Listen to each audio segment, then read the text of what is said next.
Okay, so today I am recording my labor and delivery story. It's really like nothing super like crazy or like I didn't like almost die or anything. So if you don't know who I am, my name is Candace and I have a daughter. She's now 6 months old, but I had her when I was 19 and I'm 20 now.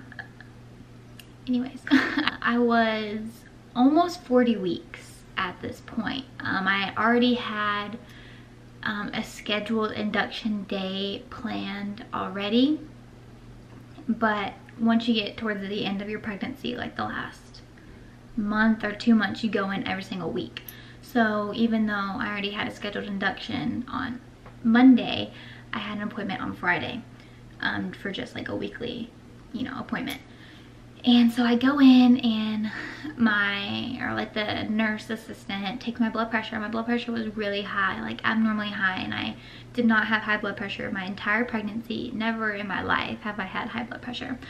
So she was kind of concerned. She actually took it twice because she couldn't really believe how high it was. So my doctor came in and he did everything, asked me the questions, checked my stomach, normal doctor's visit, and he actually left and we thought we were done, and then he comes back in like a minute later and he's like, oh wait, he's like, your blood pressure is very high.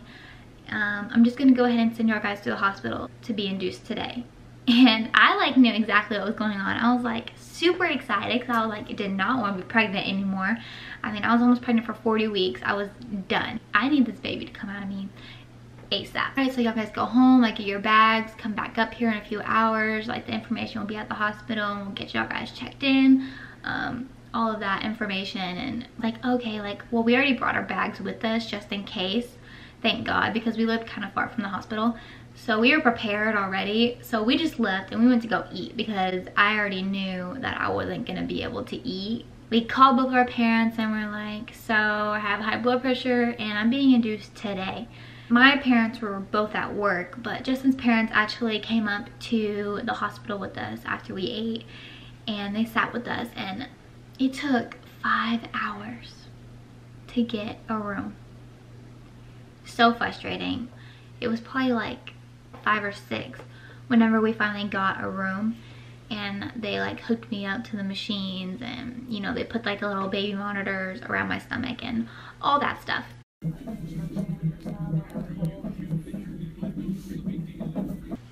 And then around 7 is whenever they gave me my first dose of Cytotec. And Cytotec is what I believe it's just like a not as intense version of Pitocin.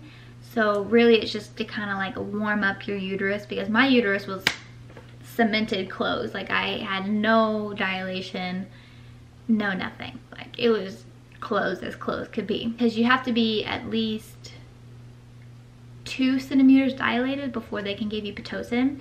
And so they just kept giving me the Cytotec until I was 2 centimeters. I ended up having to have 2 doses of Cytotec, and the great thing about Cytotec is that you can still eat. Happy, happy, happy, happy, happy, happy, happy, happy, happy. I was just eating everything. I think we had Wingstop that night.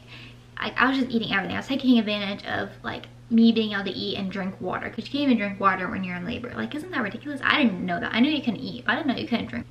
Towards like that midnight period, like somewhere between like midnight and probably 2 a.m., I was starting to get like really bad cramps because the Cytotec was kicking in and I was starting to dilate, which means I was starting to contract.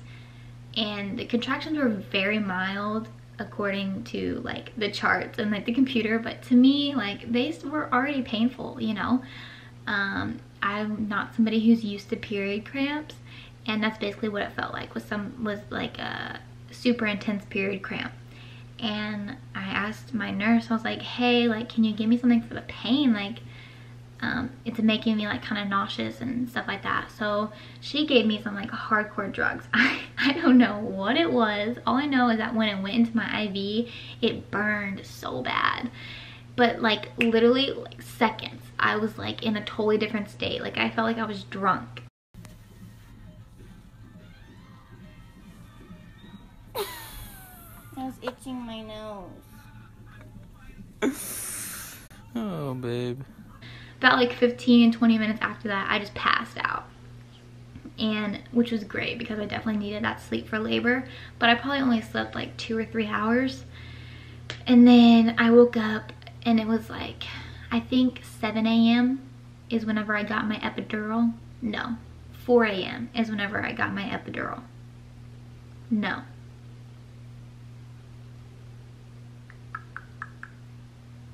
No. 2 a.m. is whenever I got my Pitocin dosage. So they gave me my Pitocin. Still didn't have an epidural yet. So I got another set of medication that, you know, made me all loopy to help with the cramps because they were going to start getting more intense since they had given me the Pitocin. And I think it was like 4 a.m. when they gave me an epidural. That honestly was like not horrible at all. That was literally the easiest part of this whole experience. Like, I kid you not. So if you're somebody who is like afraid of the epidural, like, I put it on my life. Like, that did not hurt. Like, at the most, it felt like somebody like poked me with a pencil or something. I'm still paying off that medical bill though because epidurals are not cheap and insurance only covered like half of it. That kicked in like immediately. I had like a little button, so anytime I started feeling any pain, I could just click that and, you know, basically the pain went away near immediately. A little bit after 4 is whenever the doctor came in and she told me she was going to break my water. My water still hadn't broke yet. And they have like this huge long pick that they use to do that. So she leaned me back and she went up there to like see like where the water sac was, and like as soon as she touched it, it just exploded. So much water. Like, I swear probably like 10 of the pounds that I gained in pregnancy weight was just water. I already had the epidural, so I couldn't feel anything. But like, I could feel like the pressure of like the water like literally hitting my legs because like that's like how much water it was, and it almost went over the sides of the bed. Like, they had to completely change everything in my bed. It was gross. So from the time they gave me my Pitocin at 2 to 7, so 5 hours, I only went 2 centimeters, which is not good. You're supposed to go 2 centimeters every hour or every 2 hours. Something like that. So I really was not progressing fast, and my doctor predicted that I probably wouldn't give birth until like later into that night, like closer to maybe even the next day. So I was not like stressed out. I'm just like, all right, you know, I'm just here for the ride. Like, I already had the epidural. Like, I wasn't in pain. My family and Justin's family get there at around like 8 or 9 a.m. My doctor came in and checked me again at 10 a.m. and I was 5 centimeters. Another update coming at you. We are, how many? 4 centimeters. 4 centimeters. At that point, our entire families were there. We told everybody just to like leave, go out to eat, whatever, because it's gonna be a while. So then my doctor came back and checked me again at 12. And at 12, I was 10 centimeters. And my doctor was like, or actually the nurse, she was like, yeah, so you're about to give birth. At that point, I was just like very overwhelmed and like with emotions and like fear, and Justin was like trying to keep me calm, and we like immediately called our family back and we're like, y'all guys need to come back because I'm actually like about to give birth. And then everybody gets back to the hospital and the nurse comes in, and I think I'm about to like start pushing, like I'm about to start giving birth. And the nurse is like, so there's only one doctor on call right now and she's performing an emergency C-section. So it's gonna be a while. We don't know how long, but it's gonna be a minute. And I'm just like, what? Like, I'm 10 centimeters dilated, and I was freaking out because I had the epidural. You know, you can't feel anything down there when you have an epidural. Like, her head could have been out for all I know. Like, I had no idea. And I was getting really nauseous. Finally, an hour, almost over an hour probably, the nurse came in and she was like, okay, the doctor's done with the C-section. It was probably like 1:20 when the doctor came in, and on the delivery beds, they have like little leg posts that come up, and you're supposed to put like your calves in the legs, but mine were broken. So Justin was holding one of my legs and my mom was holding the other leg. And also, side note, everybody obviously has left the room at this point. So it was just my mom and Justin and then the nurses and the doctors. But So each of them were holding one of my legs, and I'm like literally in half, like a sandwich. I pushed like 3 times or so. It was like 15 minutes of me pushing. Hi.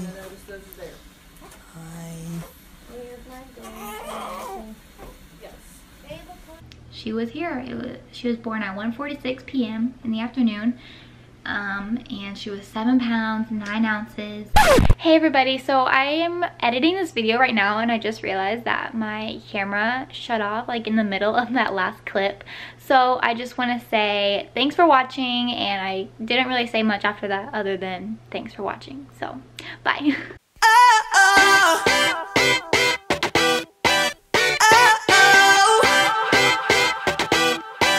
You gotta listen up, listen up. There's not a thing that I can't get from you.